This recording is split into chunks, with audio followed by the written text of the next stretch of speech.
Welcome back friends. इस video में हम पढ़ेंगे क्लास 9 साइंस एनसीईआरटी का चैप्टर 10 ग्रेविटेशन। ये हमारा पार्ट 5 है। आज हम पार्ट 5 में पढ़ेंगे 10.5.3 व्हाई ऑब्जेक्ट फ्लोट और sink when placed on the surface of water.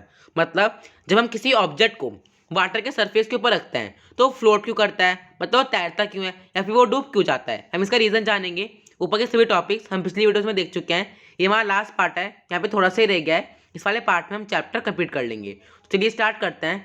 Late us do the following activity to arrive at answer for the above question. अब हम यहाँ पे एक एक्टिविटी करेंगे जिसके अंदर से हम समझ जाएंगे कि कोई भी ऑब्जेक्ट वहाँ पे वाटर के ऊपर तैरता क्यों है या फिर वो डूब क्यों जाता है। एक्टिविटी 10.5, इसके अंदर हमें यहाँ पे एक बीकर लेना है, उसको पानी से पूरा भर लेना है।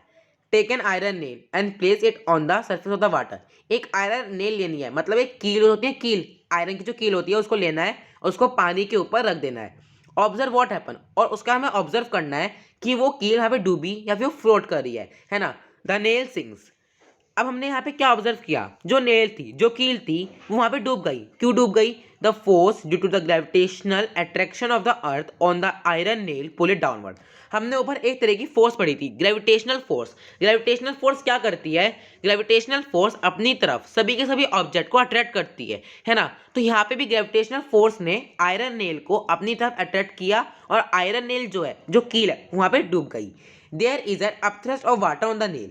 हमने उसके बाद एक फोर्स और पढ़ी थी, अपथ्रस्ट फोर्स। मतलब अपथ्रस्ट फोर्स कौन सी फोर्स थी? ये यहाँ पे जो वाटर है, वाटर सभी के सभी ऑब्जेक्ट के ऊपर एक अपथ्रस्ट फोर्स लगाता है, जिसके अंदर वो सभी के सभी ऑब्जेक्ट को ऊपर की तरफ भेजता है। जैसे कि हमने एक एक्टिविटी करी थी, उसके अंदर हमने एक बकेट ली थी, बकेट के अंदर पानी भर लिया था और उसके ऊपर एक खाली बोतल डाल दी थी, है ना। तो वाटर ने क्या करा था, उस वाली बोतल के ऊपर एक फोर्स लगाई थी और जो बोतल थी वहाँ पे लगातार तैर रही थी, फ्लोट कर रही थी, है ना। तो जो वाटर है वो भी अपथ्रस्ट फोर्स लगाता है। तो जब वहाँ पे कील डूब रही थी, उस टाइम पे भी जो वाटर है वहाँ पे अपथ्रस्ट फोर्स लगा रहा था, पर कील उस टाइम पर भी डूब गई। जब भी है ना कील डूब गई, ऐसा क्यों हुआ? Which pushes it upward but the downward force. ऐसा इसलिए हुआ क्योंकि जो डाउनवर्ड फोर्स थी, डाउनवर्ड फोर्स मतलब जो ग्रेविटेशनल फोर्स थी, वो अपथ्रस्ट ऊपर वाली फोर्स से ज़्यादा थी, है ना। But the downward force acting on the nail, nail के ऊपर जो डाउनवर्ड फोर्स लग रही थी वो ग्रेटर थी, वो ज़्यादा थी देन द अपथ्रस्ट फोर्स से, जो कि वाटर उस नेल के ऊपर, मतलब उस कील के ऊपर लगा रहा था। सो इट सिंक्स, इसलिए क्या हुआ, जो कील थी वहाँ पे डूब गई। अब यहाँ पे एक्टिविटी 10.6 में क्या दे रखा है? Take a beaker fill with water. हमें इसी तरीके से एक बीकर लेना है और उसके ऊपर एक कॉर्क। कॉर्क क्या होता है? देखो, कॉर्क कुछ इस तरह का होता है। यहाँ पे इस वाली एक्टिविटी में शो कर रखा है, कुछ इस तरह का यहाँ पे कॉर्क होता है, ठीक है। तो हमें कॉर्क को पानी के ऊपर रख देना है and N iron nail of equal मास, और आयरन नेल को भी रखना है। देखो, यहाँ पे आपको कॉर्क को और आयरन नेल को, मतलब एक कॉर्क को और एक आयरन नेल को, एक कील को, दोनों को पानी के ऊपर रखना है। उनका जो मास है ना, वो बिल्कुल सेम होना चाहिए। Place them on the surface of water, observe what happen. ठीक है, उन्हें वाटर के ऊपर रख दो और ऑब्जर्व करो कि उन दोनों में से कौन सी चीज डूबी या फिर कौन सी चीज तैरी। ठीक है। The cork floats while the nail sinks. तो वहाँ पे क्या ऑब्जर्व करेंगे, जो कॉर्क है वो तो वहाँ पे फ्लोट करेगा, मतलब वो तो वहाँ पे तैर रहा होगा, और जो नेल होगी, मतलब जो कील होगी, वहाँ पे डूब गई होगी। ऐसा क्यों हुआ? This happen because of the difference in their densities. ऐसा इसलिए हुआ क्योंकि इसकी और इसकी जो डेंसिटी थी, इनमें क्या है, डिफरेंस है। और डेंसिटी क्या होती है? The density of a substance is defined as the mass per unit volume. जो सब्सटेंस, मतलब किसी भी सामान की जो डेंसिटी होती है, उसको हम डिफाइन करते हैं उसके मास पर यूनिट वॉल्यूम। मतलब density is equal to mass per unit volume. ठीक है, ये वॉल्यूम है ना, ये वॉल्यूम का जितना ही मास होगा उसके हिसाब से डेंसिटी यहाँ पे हमारी सब्सटेंस की डिफाइन की जाती है। The density of a cork is less than the density of water. अब यहाँ पे डेंसिटी होती क्या है? ठीक है, देखो, डेंसिटी का मीनिंग होता है मतलब वेट, आप कह सकते हो घनत्व, ठीक है, थिकनेस जो होती है। अब जो कॉर्क की जो डेंसिटी है, आप कह सकते हो जो कॉर्क का जो वेट है वो वाटर की डेंसिटी से कम था, इसलिए जो कॉर्क है वो ऊपर ही तैर रही थी। पर जो नेल थी, जो आयरन नेल थी, उसकी डेंसिटी वाटर की डेंसिटी से ज़्यादा थी। The density of N iron nail is more than the density of water, है ना। इसलिए क्या हुआ, जो आयरन नेल थी, है ना, अब आयरन की कोई भी चीज़ होगी वो ना थोड़ी भारी होगी, तो आयरन की जो यहाँ पे नेल थी, जो आयरन की जो कील थी, वहाँ पे वाटर के अंदर डूब गई। This means that the upthrust of water on the core. इसका मतलब क्या हुआ, अगर डेंसिटी, कोर की डेंसिटी यहाँ पे कम थी, है ना, कोर की डेंसिटी किससे कम थी? वाटर की डेंसिटी से।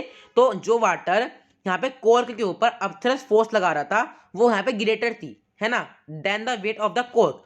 देखो अब यहाँ पे जो कोर्क की जो डेंसिटी है, मतलब जो कोर्क का जो वेट है वो वहाँ पे क्या है, कम है, ठीक है, लेस है, ठीक है, आपको ये चीज़ याद रखनी है। और अब जो वाटर यहाँ पे कोर्क के ऊपर अपथ्रस्ट फोर्स लगा रहा है ना, वो ज़्यादा लगा रहा है किसकी डेंसिटी से, कोर्क की डेंसिटी से, है ना। अभी कोर्क की डेंसिटी तो कम है, अब इसकी डेंसिटी से ज़्यादा अगर वाटर इसके ऊपर कोर्क के ऊपर फोर्स लगाएगा, है ना, एक तरीके की फोर्स लगाएगा, तो वो क्या होगा, वो वहाँ पे ऊपर ही फ्लोट्स करेगा, सो इट फ्लोट्स। इसी तरीके से जो यहाँ पे नेल थी, मतलब जो यहाँ पे कील थी, the density of iron nail, जो कील थी उसकी डेंसिटी किससे ज़्यादा थी, वाटर से ज़्यादा थी, मतलब कील का वेट वाटर के वेट से ज़्यादा था। This means that the upthrust of water on the iron nail, इसलिए जो वाटर अपथ्रस्ट फोर्स लगा रहा था आयरन नेल कील के ऊपर इज लेस देन, वो कम पड़ गया किसके वेट से, नेल के कील का, जो कील का डेंसिटी थी वो ज़्यादा हो गई किसके से, वाटर के फोर्स से। वाटर ने भी उस टाइम फोर्स लगाई पर वो कम पड़ गई, तो क्या हुआ, जो कील है वहाँ पे सिंक हो गई, मतलब डूब गई, ठीक है। तो हमें यहाँ पे क्या चीज़ समझ में आती है कि अगर यहाँ पे किसी ऑब्जेक्ट की डेंसिटी वाटर की डेंसिटी से कम होगी तो वहाँ पे फ्लोट करेगा, पर अगर किसी की डेंसिटी वाटर की डेंसिटी से ज़्यादा होगी तो वहाँ पे डूब जाएगा, ठीक है। तो यहाँ पे इंपॉर्टेंट चीज़ें हैं, ये आपको याद रखनी है। देयर फॉर ऑब्जेक्ट और density less than that of a liquid float on the liquid. देखो ये चीज़ यहाँ पे लिख रखी है, ऑब्जेक्ट किसी भी ऑब्जेक्ट की डेंसिटी होती है, अगर वो कम हुई किसके, लिक्विड के, मतलब कोई भी लिक्विड हो सकता है, वाटर या फिर किसी भी तरह का लिक्विड हो सकता है, अगर उससे कम हुई तो ऑब्जेक्ट फ्लोट करेगा। पर the object of density greater, अगर कोई ऑब्जेक्ट ऐसा हुआ जिसकी डेंसिटी ज़्यादा है किसकी डेंसिटी से, लिक्विड, वाटर या फिर कोई भी लिक्विड उसकी डेंसिटी से, तो क्या हो जाएगा, वहाँ पे सिंक हो जाएगा, डूब जाएगा, ठीक है। तो यहाँ पे ये चीज़ इंपॉर्टेंट थी। अब आता है 10.6 आर्चमेड्स प्रिंसिपल, ये बहुत इंपॉर्टेंट टॉपिक है। अंदर में क्या करना है, हमें यहाँ पे एक पीस ऑफ स्टोन लेना है and tie it to one end of रबड़। अब देखो आपको यहाँ पे एक स्टोन लेना है, मतलब एक पत्थर लेना है, और उसको रबड़ जो होती है ना, रबड़ लंबी जो रबड़ होती है, उसके एक एंड पे, एक कोने पे आपको उस वाले पत्थर को बांध देना है। और अ spring balance, suspend the stone by holding the balance or the string as shown it fig 10.6. Now the elongation of the string or the reading of the on the spring balance due to the weight of the stone. Now slowly dip the stone in the water in a container as shown in fig 10.6b. अब देखो यहाँ पे हमें क्या करना है, देखो ये वाली एक्टिविटी है, यहाँ पे इस वाली एक्टिविटी के अंदर आपको यहाँ पे एक पत्थर लेना है और एक रबड़ होती है ना, ऐसी रबड़, इससे इस वाले पत्थर को अच्छी तरीके से बांध देना है। उसके बाद आप इसका जो एक कोना है उसको अपने हाथ में पकड़ो, ठीक है। तो उसको आप ऐसे हाथ में पकड़ के उसे नीचे की तरफ ऐसे पकड़े रखो, ठीक है। तो आप यहाँ पे जो इसकी लेंथ है, ठीक है, जो ये रबड़ है जो इसकी लेंथ होगी उसको आपको मेजर करना है कि वो कितनी है, मतलब ये 7 मीटर है, 8 मीटर है, 9 मीटर है, इसको आपको यहाँ पे क्या करना है, मेजर करना है। उसके बाद यहाँ पे एक बीकर लो, बीकर में पानी भर के इस वाली इसको ही बिल्कुल इसको यहाँ पे इसके अंदर डाल दो, किसके अंदर डाल दो, बीकर के अंदर। मान लो यहाँ पे आपने जब इसे मेजर किया तो यहाँ पे आया 9 मीटर, ठीक है। अब जब आपने इसके अंदर डाल दिया तो आप हमें क्या ऑब्जर्व करोगे कि जो 9 मीटर है ना, ये 9 मीटर से कुछ ना कुछ कम हो जाएगा, मतलब क्या तो ये हो जाएगा 5 मीटर, है ना, कुछ पॉइंट में कुछ समथिंग यहाँ पे ये हो जाएगा, ठीक है। तो ऐसा क्यों हुआ, है ना, आप कभी भी आपने कभी करा भी होगा नॉर्मली कि जैसे कि आप इसको ऐसे पकड़ते हो तो यहाँ पे आपकी जो ये यहाँ पे रस्सी होती है या फिर कोई भी चीज़ आपने रबड़ की पकड़ रखी है तो वो तो ज़्यादा आती है ना, वो आपको लंबी लंबी सी लगती है। पर जैसे हम उसको वाटर में डालते हैं, पानी में डालते हैं, तो वो चीज़ छोटी सी हो जाती है। ऐसा क्यों होता है, इसका क्या रीज़न है, देखो इसका क्या रीज़न है। यहाँ पे जब आप इसको ऐसे पकड़ रहे थे तो ये जो यहाँ पे स्टोन है, जो ये पत्थर है, ये अपनी पूरी फोर्स लगा रहा है, मतलब ये ग्रेविटेशनल फोर्स है जो इसे पूरा खींच रही है नीचे की तरफ। तो ये जो रस्सी है या फिर जो ये रबड़ है यहाँ पे खूब लंबी हो जाएगी, है ना।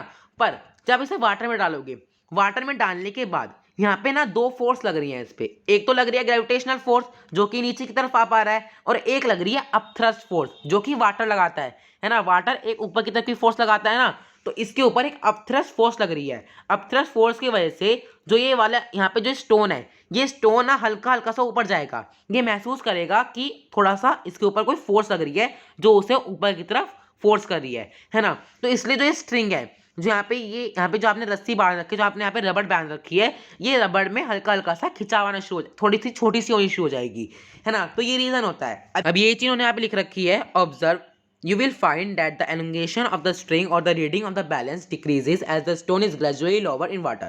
आप क्या देखोगे, the elongation of the string or the reading of the balance, अब जो बैलेंस है, मतलब जो स्ट्रिंग है उसकी जो लेंथ है, डिक्रीज, वो क्या हो जाएगी, छोटी हो जाएगी, जैसे ही आप उसे थोड़ा थोड़ा थोड़ा थोड़ा भी वाटर के अंदर, पानी के अंदर डालना शुरू कर दोगे।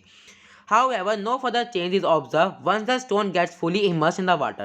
ठीक है, वाटर के अंदर जैसे ही स्टोन फुली मतलब पूरा पूरा इमर्स हो जाएगा, नो फर्दर चेंज, तो उसके अंदर कोई भी चेंज नहीं आएगा। What do we infer from the decrease in the extension of the string or the reading of the spring balance? We know that the elongation produced in the string or the spring balance is due to the weight of the stone. ठीक है, अब आपने जब उसे बिना पानी के पकड़ रखा था, तो जो स्टोन का जो वेट था वो पूरा खिंचाव कर रहा था ग्रेविटेशनल फोर्स की वजह से, है ना। पर जैसे ही आपने उसको, since the extension decreases once the stone is lower in water, जैसे ही आपने उसे पानी के अंदर डाल दिया, it means that some force act on the stone. इसका मतलब क्या होगा, उसके ऊपर कुछ फोर्स लगनी शुरू हो गई अपवर्ड डायरेक्शन में, ऊपर की तरफ उसके अंदर कोई फोर्स लग रही है, जिससे जो उसकी लेंथ है यहाँ पे 7 मीटर आ रही है, तो यहाँ पे 5 मीटर आ रही है ना। तो इसमें डिफरेंस क्यों आना शुरू हो गया, क्योंकि उसके ऊपर कुछ ना कुछ अपवर्ड फोर्स लग रही है। As a result, the net force on the string decrease and hence the angulation also decrease. ठीक है, जैसे जैसे स्ट्रिंग छोटी होगी वैसे वैसे क्या हो जाएगा, एलोंगेशन भी उसकी डिक्रीज हो जाएगी। As discussed earlier, this upward force exerted by water is known as the force of buoyancy.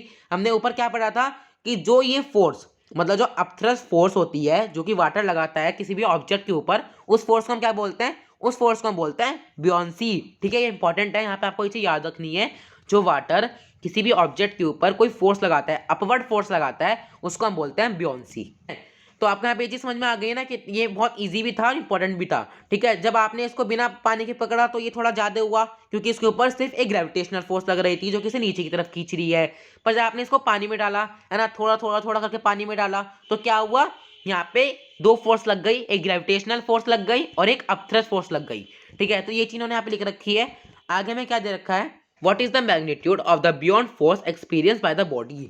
मतलब क्या मैग्नीट्यूड रहा, मतलब जो बियॉन्ड फोर्स उसके ऊपर लग रही थी उसका क्या मैग्नीट्यूड था, वो क्या बदल रही थी जो कि बॉडी ने एक्सपीरियंस करा।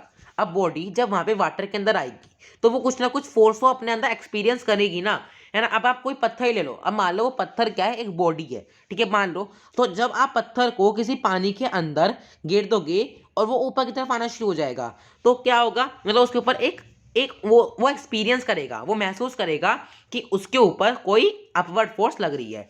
Is it same in all the fluids for a given body? All the bodies in a given fluid experience the same beyond force. क्या सभी की सभी जो बॉडीज होती हैं वो बिल्कुल सेम अपथ्रस्ट फोर्स एक्सपीरियंस करती है। मतलब मान लो बहुत सारे फ्लूइड हैं, एक वाटर हो गया, यहाँ पे बहुत सारे यहाँ पे फ्लूइड्स हो गए अलग अलग तरह के। ठीक है, अब आपने एक स्ट्रिंग बांध के एक पत्थर को इसके अंदर भी डाल दिया, एक इसके अंदर डाल दिया और एक इसके अंदर डाल दिया, है ना। तो इसकी लेंथ जो है वो अलग हो जाएगी, इसकी लेंथ मतलब 7 मीटर हो जाएगी, इसकी लेंथ 8 मीटर हो जाएगी, इसकी लेंथ 5 मीटर हो जाएगी, है ना। तो यहाँ पे सभी के सभी जो फ्लूइड्स होते हैं वो अलग अलग तरह की बियॉन्ड फोर्स लगाते हैं, मतलब अलग अलग तरह की अपथ्रस्ट फोर्स लगाते हैं।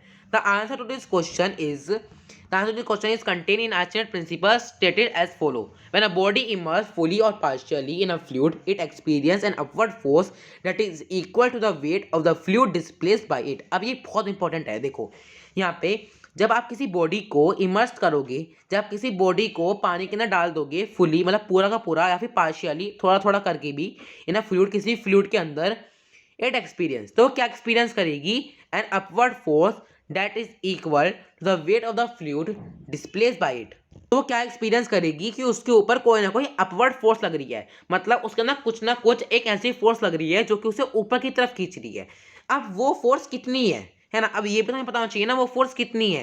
तो दैट इज इक्वल, ये जो अपवर्ड फोर्स जो पानी उसके ऊपर लगा रहा है, जो वाटर उस वाले ऑब्जेक्ट के ऊपर अपवर्ड फोर्स लगा रहा है, वो किसके इक्वल में आती है, वो उसके इक्वल में आती है। मान लो आपने यहाँ पे एक पत्थर को पानी के अंदर गिरा, तो पत्थर अपनी जगह बनाएगा। अब पत्थर जो है वो यहाँ पे पानी को हटाता चला जाएगा, है ना। अब यहाँ पे ये बीकर है, बीकर के अंदर यहाँ पानी है, ठीक है। अब पानी में जहाँ आप यहाँ पे पत्थर गिरोगे, ठीक है, तो यहाँ पे ये अपनी जगह बनाएगा, है ना, अपने आगे से सारे के सारे पानी को हटाता जाएगा, डिस्प्लेस कर देगा, हटा देगा, है ना। तो जितना जितना पानी वो वाला पत्थर या फिर वो वाली बॉडी जो भी आपने ऑब्जेक्ट डाला, वो वाला ऑब्जेक्ट जितना ही पानी हटाएगा, है ना, उतना ही फोर्स, जितने पानी जितना वेट की जितना वेट वाटर उन्हें हटाया, मतलब मान लो उसने 7 kg वाटर वहां से हटा दिया, ठीक है, कितना 7 kg वाटर उसने वहां से हटा दिया, तो 7 kg वाटर मतलब इतनी ही फोर्स उस वाले ऑब्जेक्ट के ऊपर लगेगी। वाटर उतनी फोर्स लगाता है जितनी जगह वो वाला ऑब्जेक्ट लेता है, ठीक है। Now can you explain why a further decrease in the elongation of the string was not of the activity 10.7 as the stone was fully immersed in water?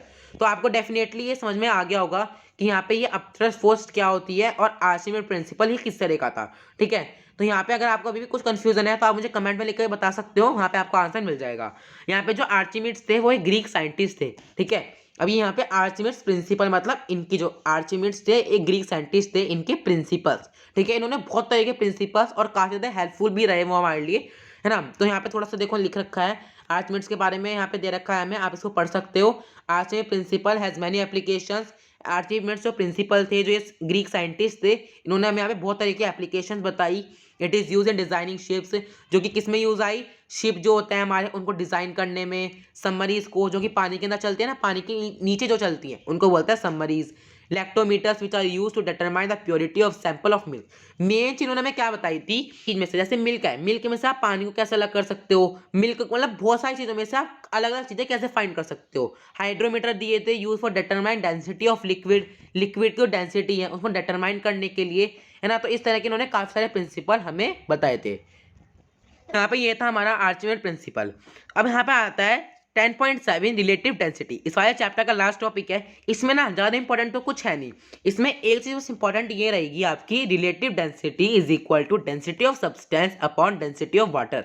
ठीक है, इसको अभी को रट लेना क्योंकि ये हमारा न्यूमेरिकल में काफ़ी ज़्यादा यूज़ आएगा, है ना। इसके अंदर हम किसी भी सब्सटेंस की रिलेटिव डेंसिटी निकाल सकते हैं। कैसे, जो भी सब्सटेंस की डेंसिटी हो उसको वाटर की डेंसिटी से हम हमेशा कंसिडर करते हैं, तो डिवाइड कर देंगे और यहाँ पे हमारी रिलेटिव डेंसिटी निकल के आ जाएगी।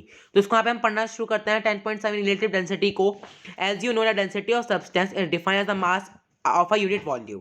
जैसे कि हम जानते हैं, हमने ऊपर पढ़ा है कि किसी भी सब्सटेंस की जो डेंसिटी होती है उसको हम डिफाइन कैसे करते हैं, मास पर यूनिट वॉल्यूम, मतलब मास of a unit volume, mass of a unit volume. ठीक है, इस तरीके से हम किसी भी डेंसिटी को डिफाइन करते हैं। The unit of density is kilogram पर मीटर क्यूब। अब यहाँ पे ये चीज इंपॉर्टेंट है कि डेंसिटी की जो यूनिट होती है वो क्या होती है, kg पर मीटर क्यूब या फिर kgm-3। The density of a given substance, जो डेंसिटी होती है किसी भी सब्सटेंस की, जो डेंसिटी होती है अंडर स्पेसिफाई कंडीशंस, उसकी कुछ कंडीशंस होती है वो हमेशा सेम रहती हैं। ठीक है, मतलब किसी भी सब्सटेंस की जो डेंसिटी होती है उसकी कुछ कंडीशंस रहती हैं जो कि हमेशा सेम रहती हैं। Therefore, a density of a substance is one of its characteristic property। इसलिए किसी भी सब्सटेंस की जो डेंसिटी होती है वो उसकी एक मेन, मतलब आप किसी भी सब्सटेंस की जो डेंसिटी होगी ना, मान लो जो गोल्ड है, गोल्ड की डेंसिटी है वो यहाँ पे क्या है, वो यहाँ पे 19,300 kg अपॉन एम क्यू है ना, kg पर मीटर क्यूब कह सकते हैं, फिर kgm-3। ठीक है, तो गोल्ड की डेंसिटी है वो क्या है ये, तो गोल्ड की जो यहाँ पे कैरेक्टरिस्टिक होंगी, गोल्ड की बहुत सारी कैरेक्टरिस्टिक होती हैं, तो गोल्ड की कैरेक्टरिस्टिक में से जो गोल्ड की डेंसिटी है वो यहाँ पे एक इंपॉर्टेंट चीज है। ठीक है, किसी भी ऑब्जेक्ट के लिए, किसी भी चीज के लिए जो उसकी डेंसिटी होती है वो एक इंपॉर्टेंट कैरेक्टरिस्टिक होती है। It is different for different substance, और डेंसिटी हमेशा अलग अलग सब्सटेंस की अलग अलग डेंसिटी होती है। जैसे कि गोल्ड की ये होती है, वाटर की ये होती है। Water for example the density of gold is 19,300 kilogram m-3 while that of the water is 1000 kilogram metre -3। तो यहाँ पे ये डेंसिटी किसकी हुई, गोल्ड की, और ये डेंसिटी किसकी हुई, वाटर की। Given sample of substance can help us to determine purity. जो किसी भी सब्सटेंस की डेंसिटी होती है ना वो हेल्प करती है उसकी प्योरिटी को जानने में। मतलब ऐसे मिल्क है और वाटर है, अब मिल्क और वाटर को अगर मिक्स कर दिया तो अगर आप उन दोनों की डेंसिटी निकाल लोगे तो आप उनकी प्योरिटी को जान पाओगे। It is often too convenient to express density of a substance in comparison with that of water। इसलिए हम क्या करते हैं, हम हमेशा किसी भी सब्सटेंस की डेंसिटी को किसके कंपैरिजन में रखते हैं, वाटर की डेंसिटी से कंपैरिजन में रखते हैं। The relative density of a substance is the ratio of density to that of water. मतलब किसी भी सब्सटेंस की जो रिलेटिव डेंसिटी होती है, इस रेशियो क्या होती है, वो density to that of water. मतलब कुछ इस तरीके से हम उसको लिखते हैं, relative density is equal to density of substance upon density of water. मतलब सब्सटेंस की जो भी डेंसिटी होगी अपॉन में आ जाएगा डेंसिटी ऑफ वाटर, वाटर की जो भी डेंसिटी होगी। उस तरीके से हम यहाँ पे क्या निकालते हैं, relative density. Same the relative density the ratio of similar quantities, it has no unit.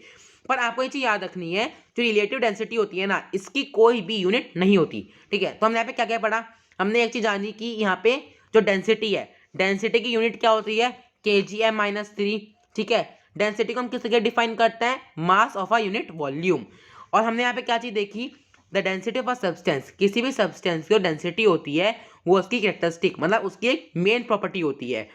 It is different for different, और सभी सब्सटेंस की अलग अलग सब्सटेंस की अलग अलग डेंसिटी होती है। मान लो जैसे गोल्ड की डेंसिटी ये हो गई, वाटर की ये हो गई, इसी तरीके से सभी के सभी सब्सटेंस की अलग अलग डेंसिटी होती है। अब यहाँ पे आता है हमारा एग्जाम्पल 10.7। ये काफ़ी ज़्यादा इंपॉर्टेंट है क्योंकि इस तरीके से एग्जाम में न्यूमेरिकल पूछे जाते हैं। इसके अंदर में क्या दे रखा है, relative density of silver. Silver की रिलेटिव डेंसिटी दे रखी है कितनी, 10.8। डेंसिटी ऑफ वाटर, और वाटर की डेंसिटी क्या है, 10 क्यूब Kg(m-3). इस तरीके से यहाँ पे डेंसिटी दे रखी है। और क्या पूछा है, what is the density of silver in SI unit, मतलब सिल्वर की डेंसिटी निकालनी है किसमें, SI यूनिट में। तो क्या करेंगे, देखो आपको जो भी क्वेश्चन में गिवन है पहले आप वो लिखोगे। देखो यहाँ पे क्या है, relative density of silver, silver की रिलेटिव डेंसिटी क्या हो गई, 10.8, ठीक है। और यहाँ पे आप लिख लेना एक और line, density of water, water की डेंसिटी भी आप यहाँ पे लिख सकते हो। उस तुम्हारा यहाँ पे मेथड क्या है, रिलेटिव डेंसिटी का यहाँ पे हम मेथड यूज करेंगे, relative density is equal to density of silver upon density of water, ठीक है। अब डेंसिटी ऑफ सिल्वर तो यहाँ पे आ जाएगा, और relative density relative density of silver multiply density of water. क्योंकि हमें क्वेश्चन में क्या गिवन है, हमें क्वेश्चन में सिल्वर की रिलेटिव डेंसिटी गिवन है, ठीक है। तो रिलेटिव डेंसिटी गिवन है इसलिए हमने रिलेटिव डेंसिटी को इस तरफ शिफ्ट कर लिया। तो यहाँ पे हम जैसे इस तरफ शिफ्ट कर लेंगे तो डेंसिटी ऑफ वाटर तो हो जाएगी ये, रिलेटिव डेंसिटी क्या हो जाएगी सिल्वर की ये, इसको मल्टीप्लाई करके यहाँ पे हमारी क्या निकल के आ जाएगी, यहाँ पे हमारी निकल के आ जाएगी सिल्वर की डेंसिटी किसमें, SI यूनिट में, ठीक है। तो वीडियो बस इतना ही। अगर आपको वीडियो अच्छी लगी हो तो वीडियो को लाइक करना, चैनल को सब्सक्राइब करना। ये काफ़ी ज़्यादा इंपॉर्टेंट चैप्टर है। अगर आपको चैप्टर समझ में आया हो तो कमेंट में लिख के जरूर बताना। Thank you.